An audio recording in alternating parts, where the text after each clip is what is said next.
Midas by Wunderhorse is played in standard tuning with no capo. We're going to be using 4 chords throughout the song: an A minor, an E minor, an F with a C in the bass, and a C. So we're going to start off with an A minor chord, drumming down once and killing the sound off almost immediately after we strum it.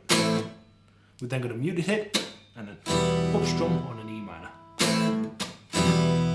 We're then going to play up down before we hit up down up on the E minor open strings as we're transitioning. So E minor is up down, and then we come off up down up on the open strings as we transition.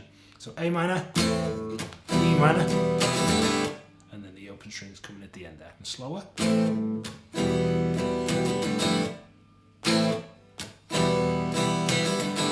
more up to speed.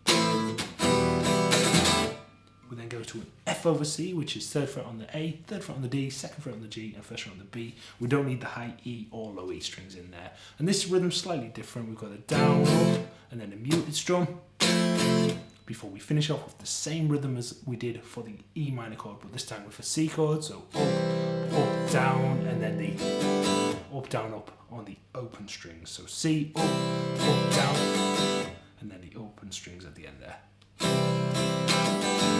So F over C, C, F over C to C.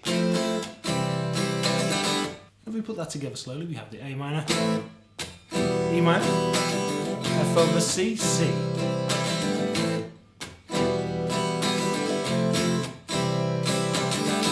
The second time through is exactly the same, with the A minor going to E minor and then to the F over C, but instead of playing the C at the end, we're just going to add in an A minor chord again. So A minor, E minor, F over C, A minor.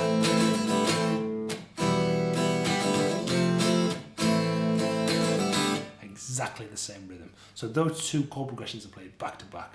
So once we end with the C and once we end with the A minor. And slowly that would sound like this.